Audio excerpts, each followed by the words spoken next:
this computer. All right. Well, tonight we are getting close to the end of Genesis.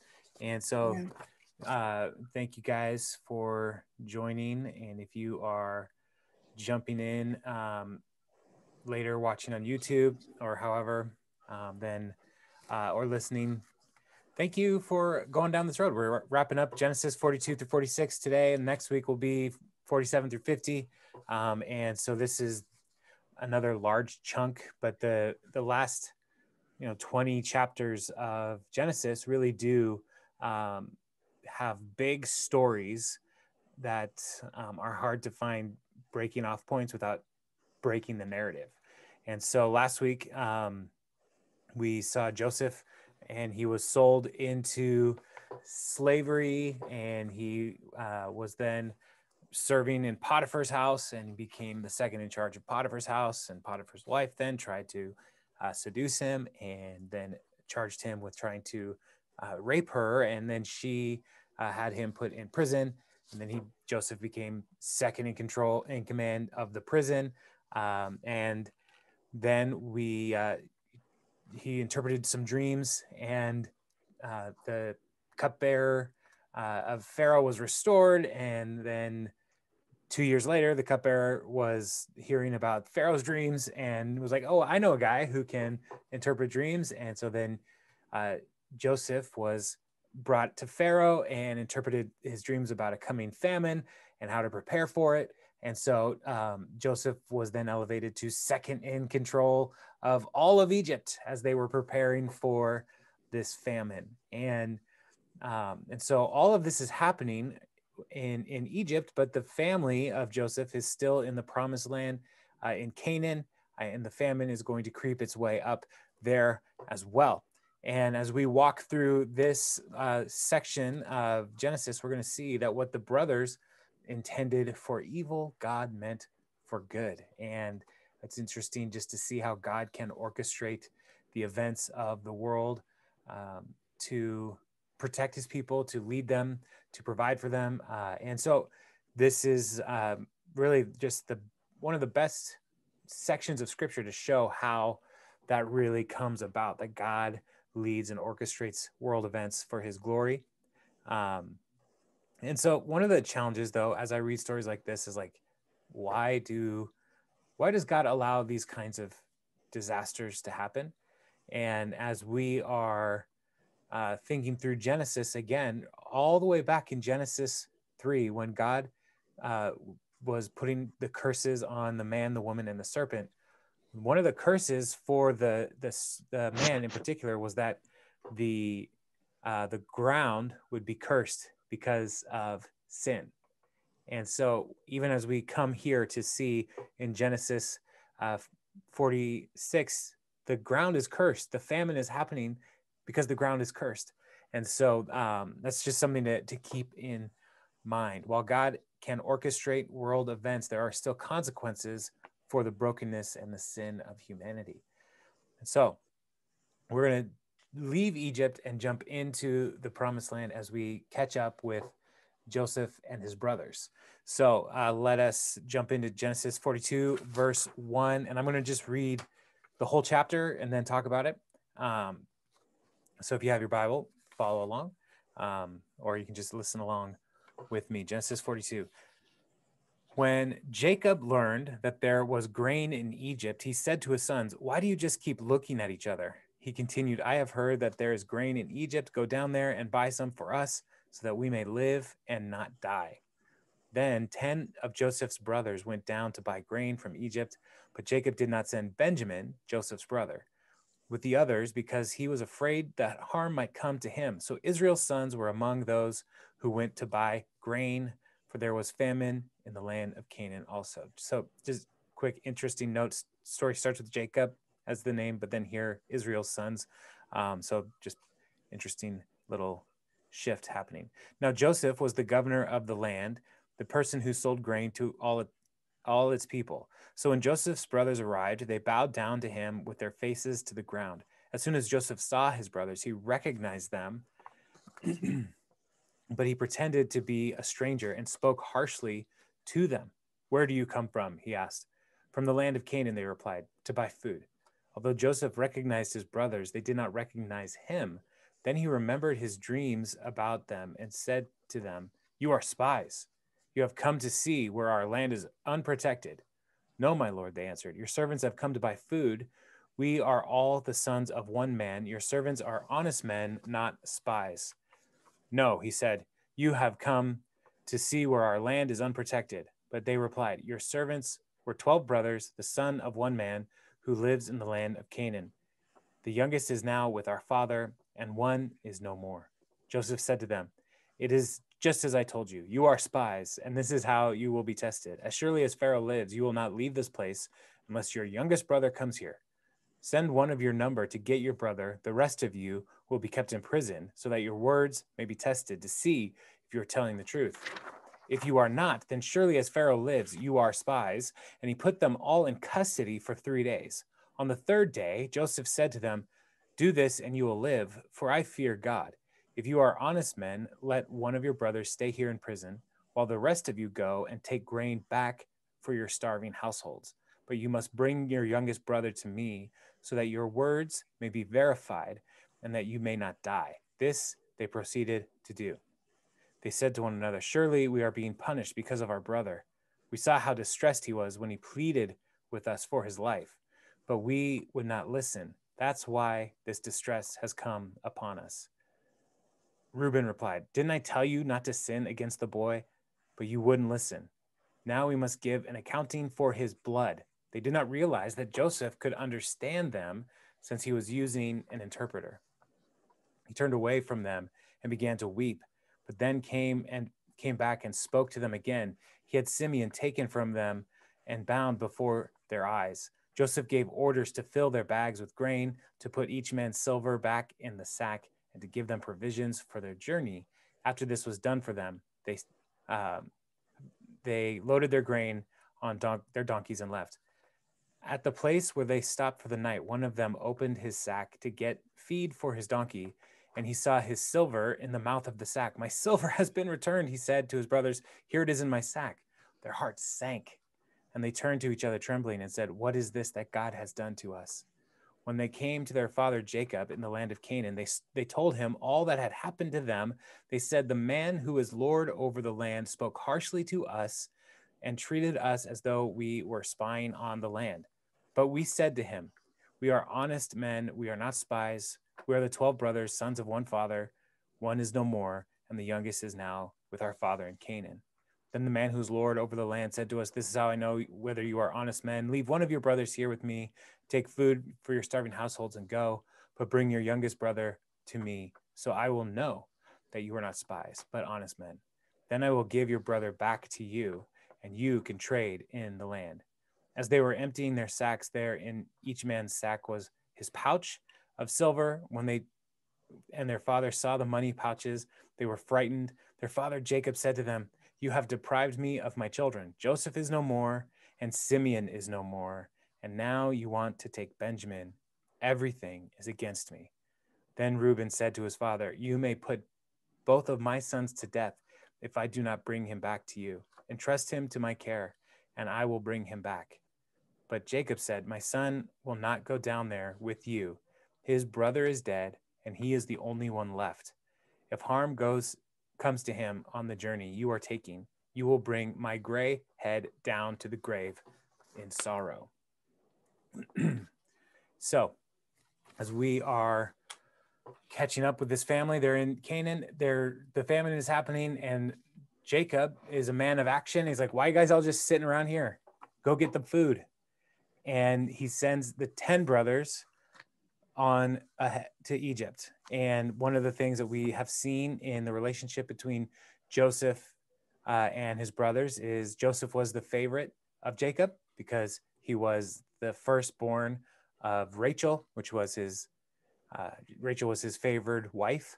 And so he's now sending the 10 brothers down without Benjamin, because Benjamin is to Jacob's knowledge, the only surviving son of Rachel.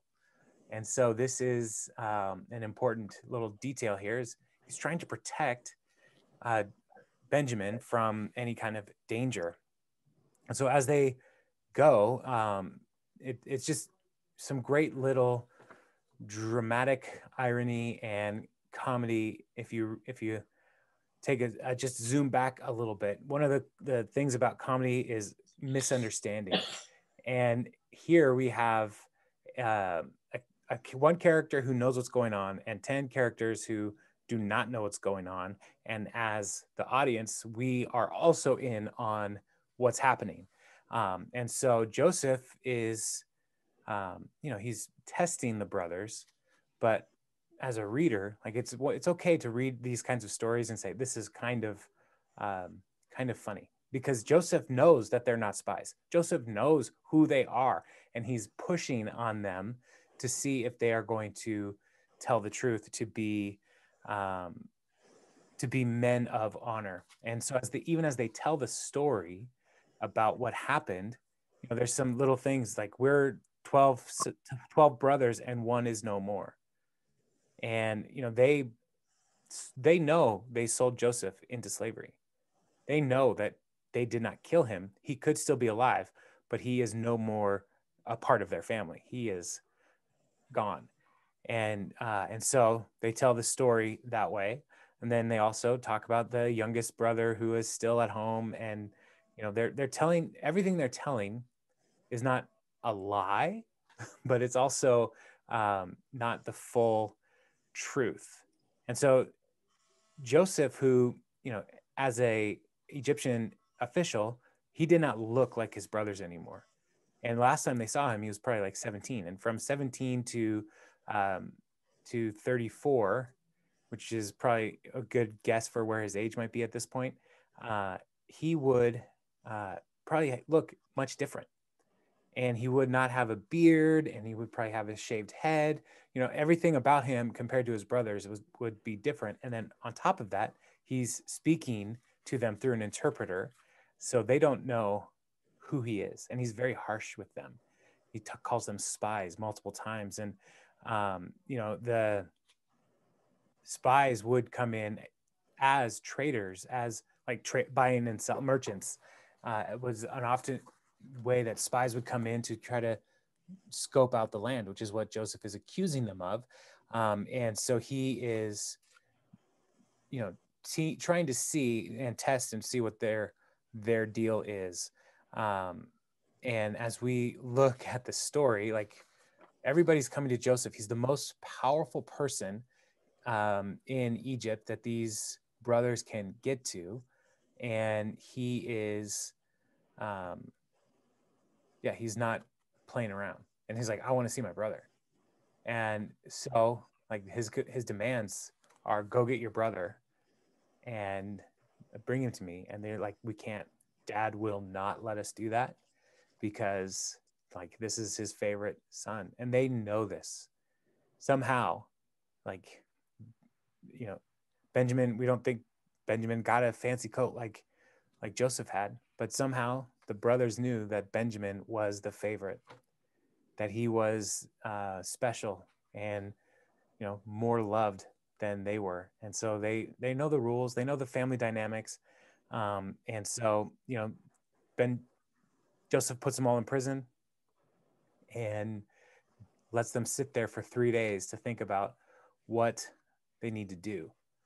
And, 3 days is a long time to be in prison and not know if you're ever going to get out.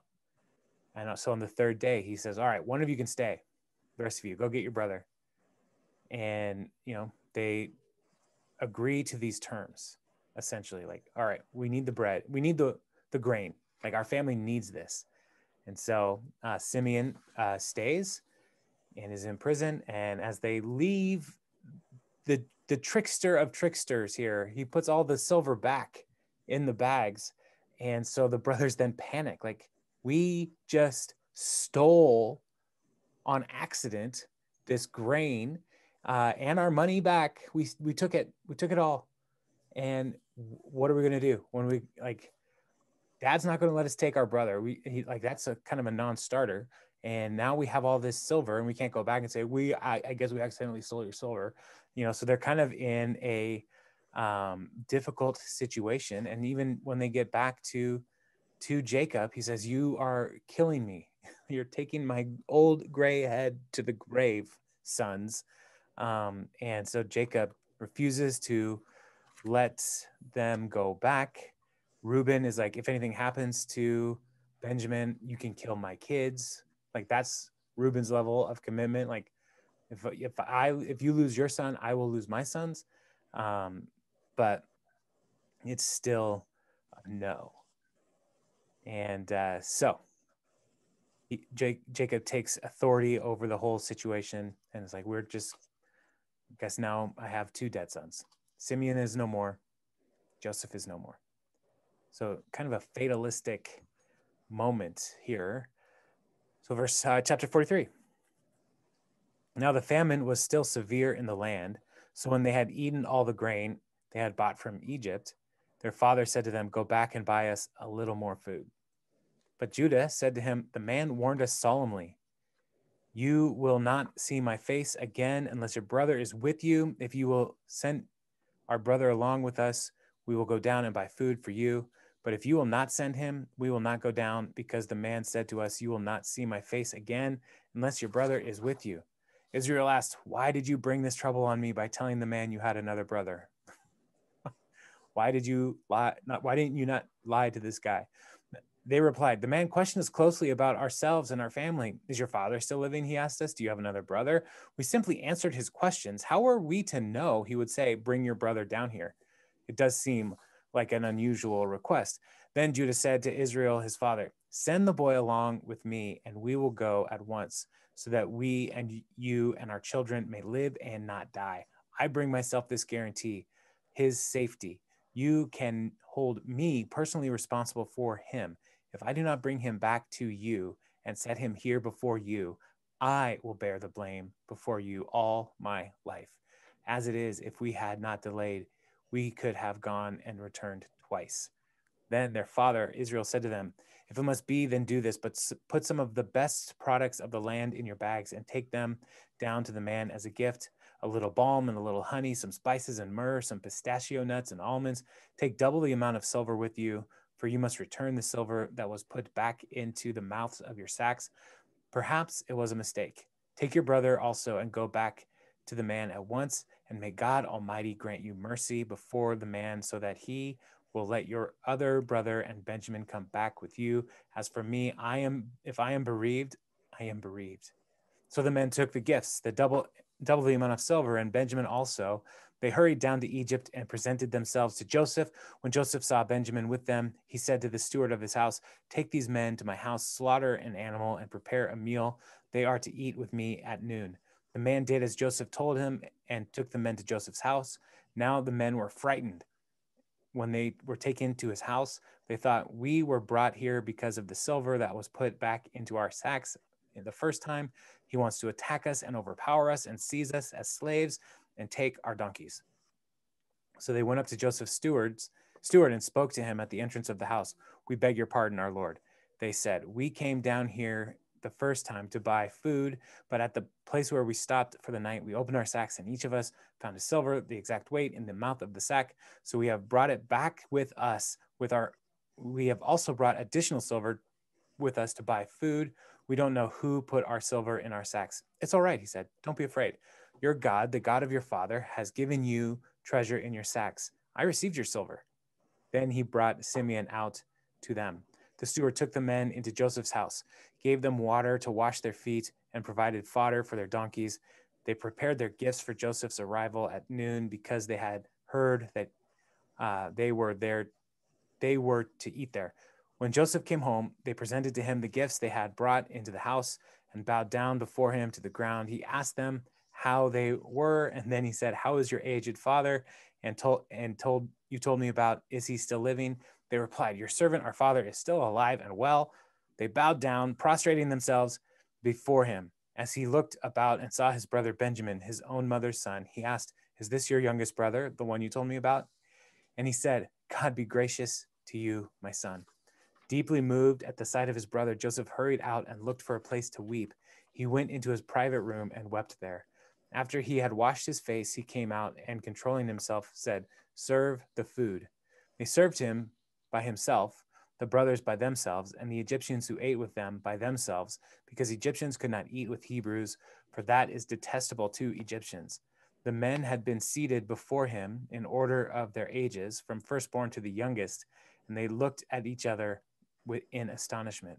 When portions were served to them from Joseph's table, Benjamin's portion was 5 times as much as anyone else's. So they feasted and drank freely with him.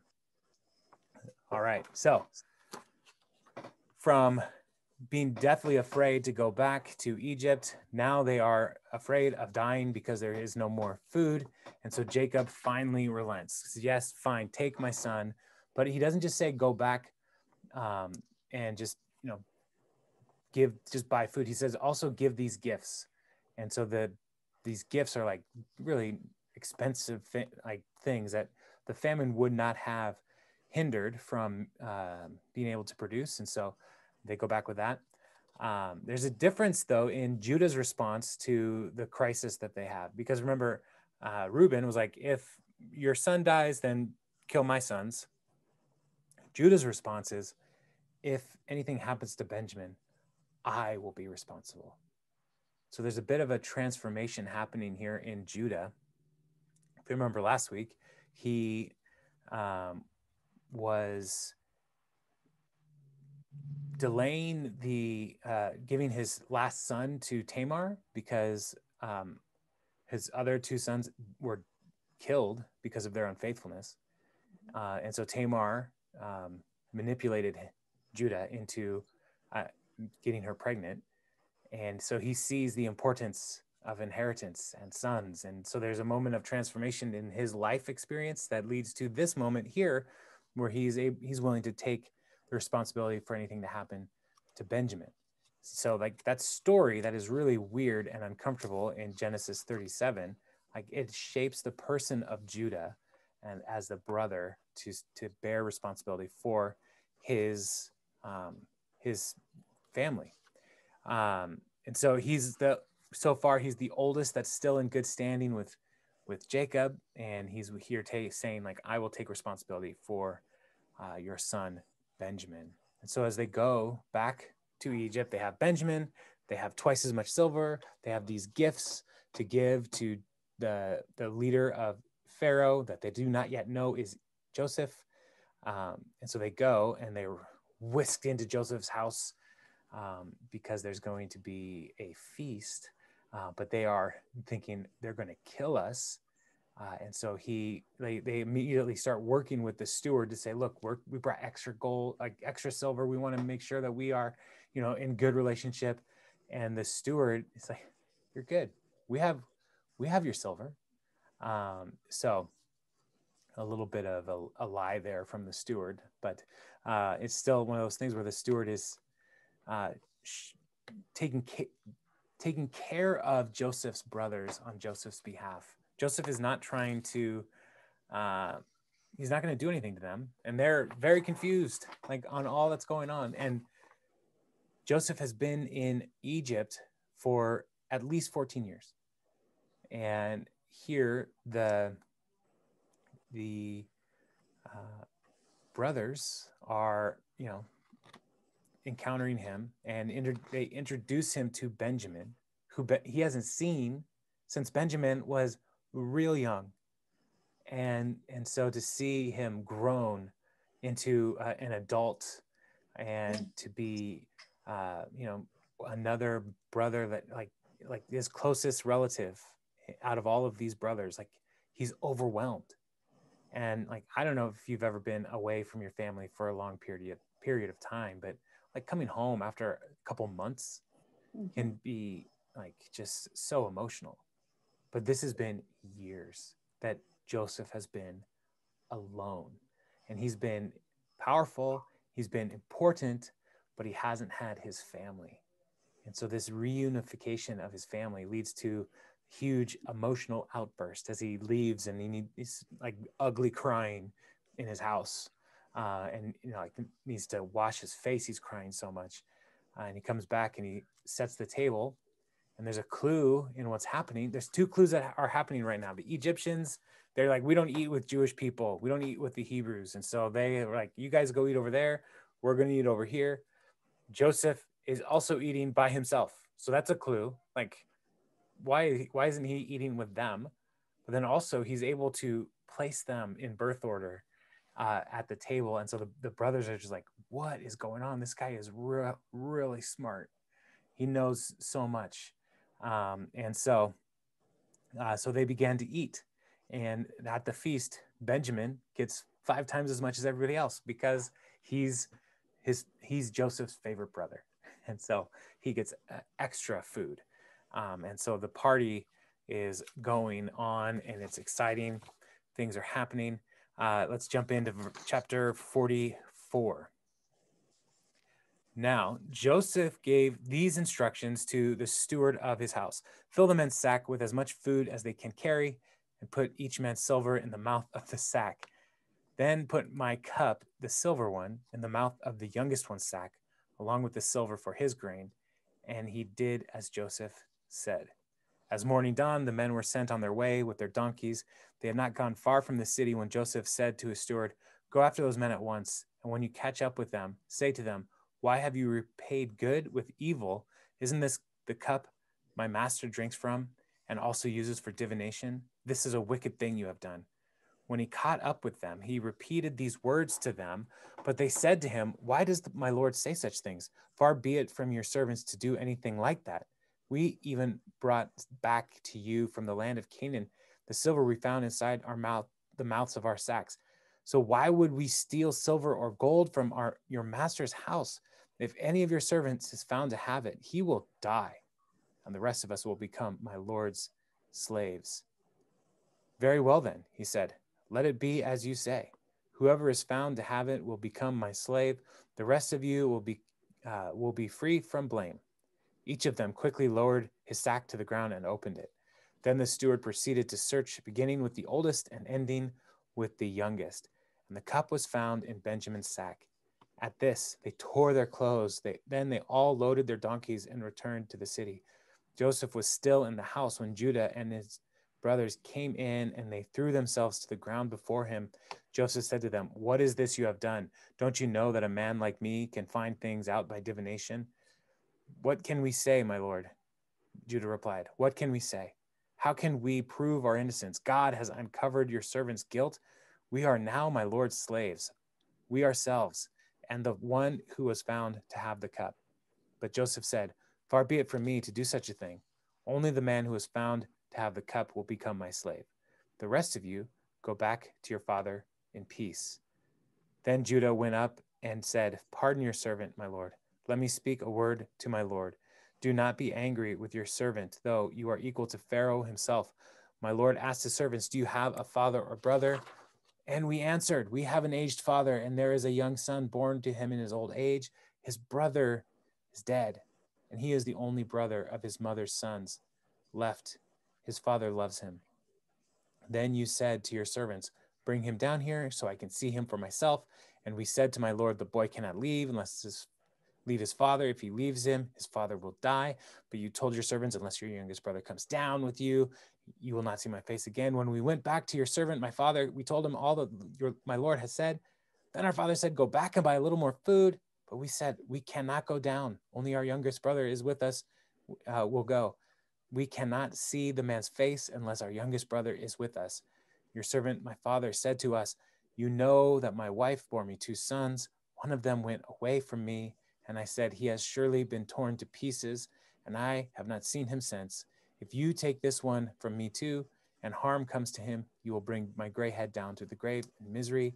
So now, if the boy is not with us, when I go back to your servant, my father, and if my father, whose life is closely bound up with the boy's life, sees the boy isn't there, he will die. Your servants will bring the gray head of our father down to the grave in sorrow. Your servant guaranteed the boy's safety to my father. I said, if I do not bring him back to you, I will bear the blame before you, my father, all my life.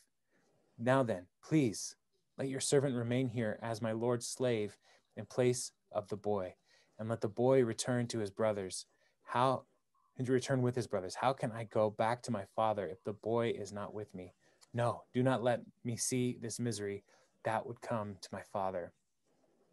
So Joseph's strategy is brilliantly crafted to create this confrontation with his brothers that will ultimately lead to the revealing of identities and the revealing of truth, but also this continued revelation of the transformed character of Judah. And so as they are feasting, Joseph sets up another little trap, and he gives them all their silver back, and he also puts his cup in Benjamin's bag. And this cup is interesting. And as I was reading about this, there's a lot of commentators talking about the divination cup. And in the law that we'll get to in the coming weeks, divination is forbidden. Like, people are not in the Hebrew culture, the Jewish faith, they are not to do any kind of divination, which is attempting to discern God's will through signs and portents, like in reading entrails or tea leaves, or like today, like tarot cards. Those kinds of divination are messing with spiritual realities that the Lord forbids his people to do. And so here, when we see Joseph has a divination cup, it is like a little red flag to us. Of course, Joseph does not have God's law that we will have from the Exodus on. He doesn't have that, but he does recognize God's power and ability to discern dreams. And that's how he became the second most influential person in Egypt. And so this cup, we don't know whether or not Joseph used it for divination or whether or not he just had it. It doesn't say like how important this cup really is to him. Like, he does say that, don't you know, somebody like me could figure these things out by divination.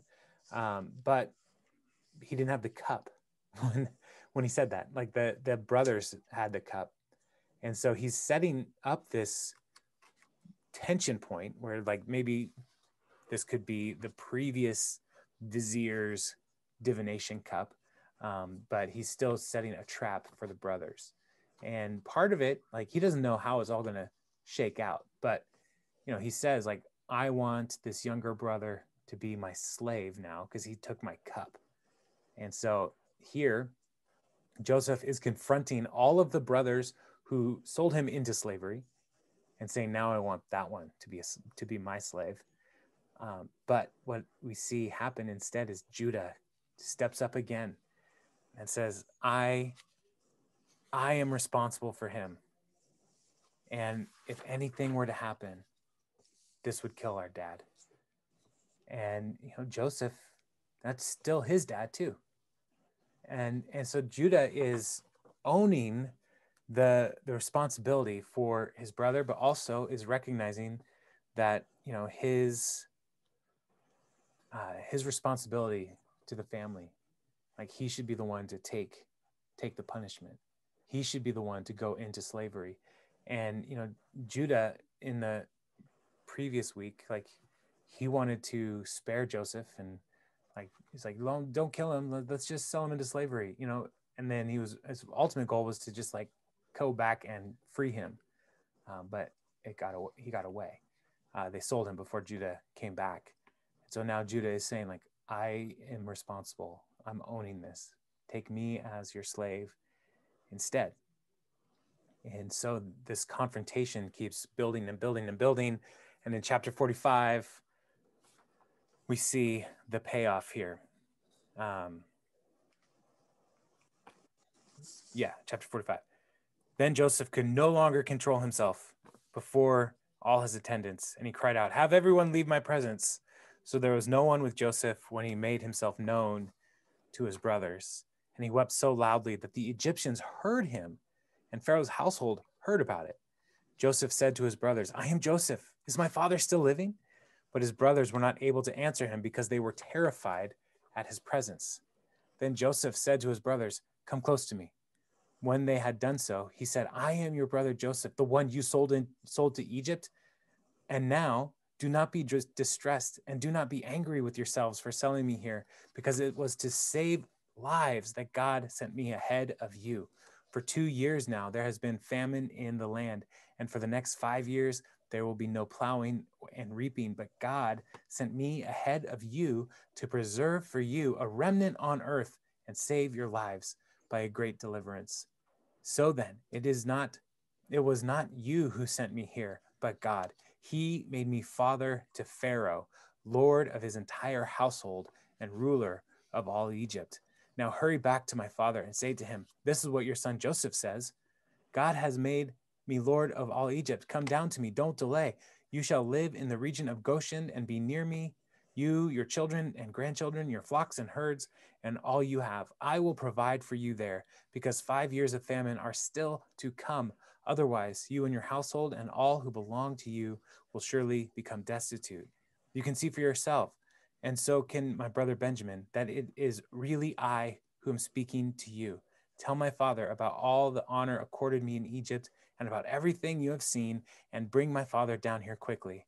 Then he threw his arms around his brothers Benjamin and wept, and Benjamin embraced him weeping, and he kissed all his brothers and wept over them. Afterward, his brothers talked with him. When the news reached Pharaoh's palace that Joseph's brothers had come, Pharaoh and all his officials were pleased. Pharaoh said to Joseph, tell your brothers, do this. Load your animals and return to the land of Canaan and bring your father and your families back to me. I will give you the best of the land of Egypt, and you can enjoy the fat of the land. You are also directed to tell them, do this. Take some carts from Egypt for your children and your wives, and get your father and come. Never mind about your belongings, because the best of all of Egypt will be yours. So the sons of Israel did this. Joseph gave them carts, as Pharaoh had commanded, and he also gave them provisions for their journey. To each of them he gave new clothing, but to Benjamin he gave 300 shekels of silver and 5 sets of clothes. And this is what he sent to his father: 10 donkeys loaded with the best things of Egypt, and 10 female donkeys loaded with grain and bread and other provisions for his journey. Then he sent his brothers away, and as they were leaving, he said to them, don't quarrel on the way. And I love that little detail. Like, listen, I know you guys. Don't fight. Just go. So they went up out of Egypt and came to their father Jacob in the land of Canaan. They told him, Joseph is still alive. In fact, he is ruler of all Egypt. Jacob was stunned. He did not believe them. But when they told him everything Joseph had said to them, and when he saw the carts Joseph had sent to carry him back, the spirit of their father Jacob revived. And Israel said, I am convinced my son Joseph is still alive. I will go and see him before I die. So here is the moment of payoff, the great reveal. Joseph finally says, it's me, guys. And he kicks everybody out. And up to this point, he's probably been using an interpreter to speak to them. And then finally he kicks them all out and he starts speaking to them in Hebrew. And he says, I am your brother. Why else would I know your language? It's me. You sold me into slavery, but don't worry. I'm not mad. I'm not mad at all. And all of this was God's plan. All of this was his orchestrating to get us here to this moment to save you. And one of the things as we study the history of the people of Israel is God's redemptive power to preserve a remnant, a faithful people through hardship. And even as we're walking through Nehemiah on Sunday morning, we're seeing that God is bringing the remnant back to Jerusalem to rebuild the city. God is consistently doing this throughout the Bible. There's a faithful remnant. And even here we see a remnant beginning to form. All of the rest of the nations are going to deal with this famine, but Joseph has gone ahead to protect his family. And the brothers are in shock at all of this. What do we even say to this? This is so crazy. But throughout Joseph's speech to them, he's like, God did this. God did this. You sent me down here, but God sent me ahead to protect you. And then also his desire to bring his father back is I will give you everything you need to go and get Jacob and bring him back to Egypt. You can have the best of the land. And he's making all of these promises on his own authority. But as soon as Pharaoh hears about it, Pharaoh confirms all of the promises that that Joseph is making. Yeah, you can have the best of the land. You can have all of the choice of everything because Joseph is so important to Pharaoh that he's willing to make these promises to the people of Israel, to Jacob's family. And there's a bit of a painful irony here as we look at what is happening and what will happen. And even in the beginning of Exodus, a Pharaoh came who did not remember Joseph. And, right now, Egypt is welcoming in the people of Jacob's family. But that will not always be the case because Jacob's family will prosper. They give the people the best of the land, and they do prosper in there, and they become a threat to the people of Egypt, and they then enslave them. And that's coming, just so we know. Like, the story doesn't end in Genesis 50. It keeps going. But yeah, so they go bring him down. And this is the moment that I wish there could be just a little bit more explanation, because the brothers say, Joseph is alive.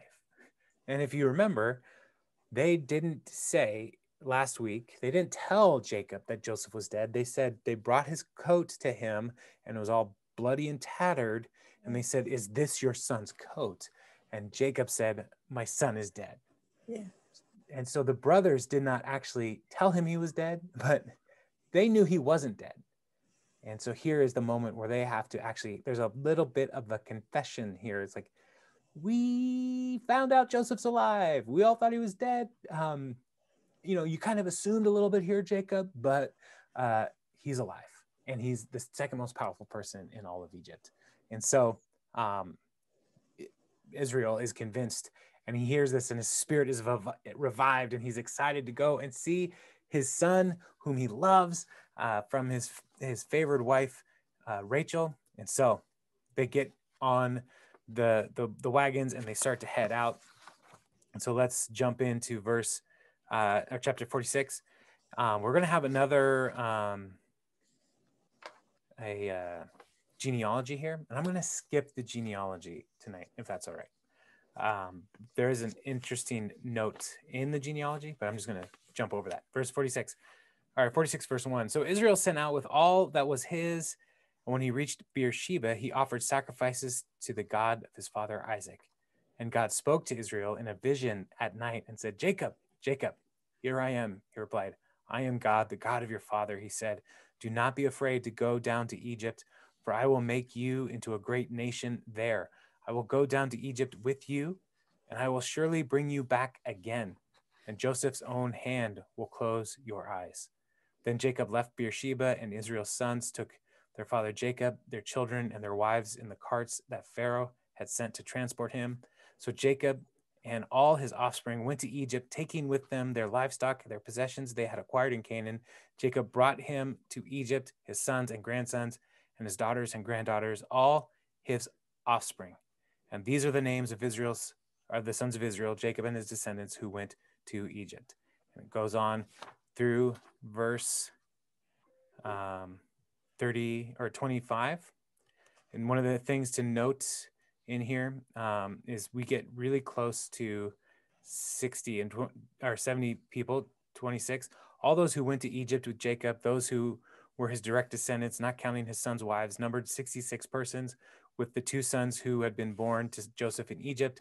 The members of Jacob's family, which went to Egypt, were 70 in all. And that number 70, there are 70 nations in the Table of Nations earlier in Genesis. And if you remember, Abraham's blessing to the people is that they will be a blessing to the nations. And so there's a design pattern happening here as the writer is telling us, like, this nation is a microcosm of the nations, but through this nation, all the nations will be blessed. Fast forward to Jesus' ministry, and Jesus sends out the 70 or the 72. That's a part of an echo back to this Table of Nations thinking that these 70 nations need people to hear the good news. So that's one of the things that will come up throughout the Bible, this idea of 70 being important for families, for nations. So I'll keep going. Now Jacob sent Judah ahead of him to Joseph to get directions to Goshen. That's because they didn't have MapQuest or Apple Maps or whatever. When they arrived in the region of Goshen, Joseph had his chariot made ready and went to Goshen to meet his father Israel. As soon as Joseph appeared before him, he threw his arms around his father and wept for a long time. Israel said to Joseph, "Now I am ready to die, since I have seen for myself that you are still alive." Then Joseph said to his brothers and to his father's household, "I will go up and speak to Pharaoh and will say to him, 'My brothers and my father's household who are living in the land of Canaan have come to me. The men are shepherds. They tend livestock, and they have brought along their flocks and herds and everything they own. When Pharaoh calls you in and asks, 'What is your occupation?' you should answer, 'Your servants have tended livestock from boyhood on, just as our fathers did.' Then you will not be allowed to settle in the region. Then you will be allowed to settle in the region of Goshen, for all shepherds are detestable to Egyptians." That's the end of what we're going to read tonight. But so a couple interesting things in chapter 46. First of all, they go to Beersheba, and Jacob makes a sacrifice on the altar there, which there were altars, like his ancestors had built an altar there, but we don't see any sacrifices being made on those altars. But here we see a sacrifice, and then also God speaks directly to Jacob in a dream. And he tells him, like, "I'm going to send you down and bring your family back up." And, Jacob has left the land before when he was fleeing from his brother Esau. And he went home, and as the inheritor of the promises of Abraham. So Abraham, Isaac, Jacob, like he came back into the land and like was more committed to the Lord when he came back. And so leaving was probably a pretty significant decision, like whether or not to do that. And so he's probably offering this sacrifice and going to this altar to seek God, to see him face to face, and he's wanting that confirmation that God is in control. The sons have all gone and encountered Joseph, and they heard from him, like, God did this, but Jacob is wanting to have that same kind of confirmation. And so this is a turning point moment. And so with confidence of the blessing of God, Jacob leaves Beersheba with his extended family and heads towards Egypt. And so the 70 people of the family all go down there. And, they encounter, when Joseph hears they're coming, he goes and meets them, and he tells them what to say, because Egyptians don't like shepherds. And so he's trying to protect his brothers and his father from being completely assimilated into Egyptian culture. The people of Israel are called to be distinct from the nations.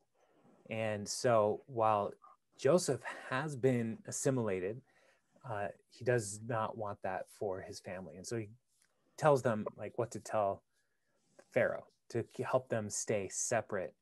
Like we're like to own it. Like, we're shepherds. You don't want anything to do with us, essentially. And so that's part of what he tells them to do. And in doing so, they're going to get the best of the land for grazing animals.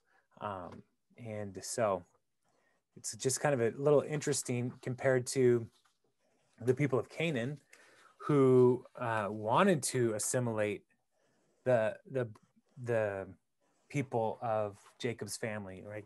The whole Tamar situation, like their plan was to hey, let's marry Tamar, let's all get circumcised and like be a part of this whole clan, because then all their stuff will be our stuff. But here Joseph in his wisdom is like, I don't want your stuff to be Egypt's stuff. Instead, I want Egypt's stuff to become your stuff. And so Joseph is even then still protecting his family. So the family is reunited and all is well, and it's wonderful. And that's where we're going to stop tonight. And next week, we're going to look at 47, 48, 49, and 50.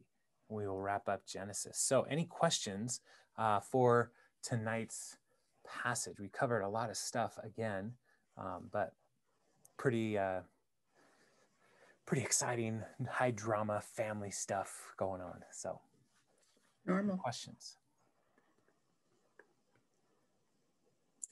Reminds me of everyday life, even now. These things go on. It reminds you of your own families, of what goes on and how you can be important. How families can separate and then later on get back together. Yeah. Yeah. And I wonder even in like trauma in a family, like that doesn't have to be the end of the story. Mm-hmm. Like it's hard to think when we see hardship and difficulty in family relationships and situations to see like what can come of this. Can anything good come of this? But in this story, like, yeah, something good can come of this.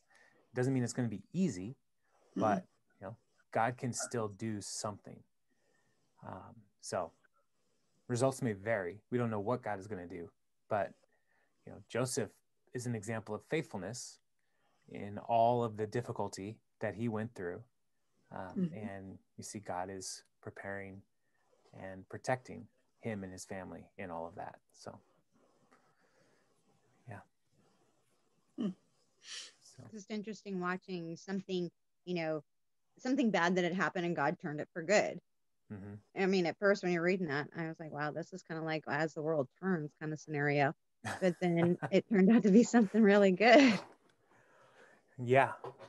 Yeah. I think one of the encouragements as we read through Genesis, I think one of the things that we should remember is that the Bible doesn't try to hide the imperfections of the people in the Bible. Yeah. We read you read the tabloids and like, I don't, and I advise you not to, but like, because it's garbage. And it's like, we're getting into these people's lives that we don't know. And like, it doesn't really matter. But like, so often we see these scandals around us and we're like, oh, their life's over. And God can still do stuff in people's lives and bring radical transformation if they are willing to submit and trust him. And so, yeah, it's not the plan that anybody would want to pursue, but God can do something great. So I wonder if the story that it all came out, where Jacob's like, so how did this all come about? And explain to me where you went for a while, and if the whole divulging of, the brothers did this to me, but this is what happened. You wonder if that all came out at some point in time. Yeah. Yeah. One would imagine like somehow like this, they would talk about it, but I don't know. Maybe Joseph was so over it at that point too, though. Like, he's like, no, you guys did this, but God was doing this. Yeah. Like that was one action that these brothers made, but God was doing something bigger than their one action. And, so Joseph seems to have had a tremendous transformation of character himself. So like in the brothers, we see Judah radically transformed, becoming more and more responsible and carrying the weight of the family. We see Joseph transformed from this cocky kid who's like the spoiled favorite child who goes through so much hardship, but he becomes the second in command of all of Egypt, and uses his power not to punish his brothers, but to provide for them. Like there's a huge change in this person. And so all the way back from Jacob deceiving his brother, like tricking him, trading stew for Esau's inheritance, like all the way back there, God was doing something in this family to lead to this moment. So it's pretty amazing story. It's kind of like he actually broke the whole lying thing. He forgave and kind of ended all that right there. Yeah. I mean, that could be the whole thing that he's getting at. Like what you did, you meant for evil, but God meant it for good. Yeah.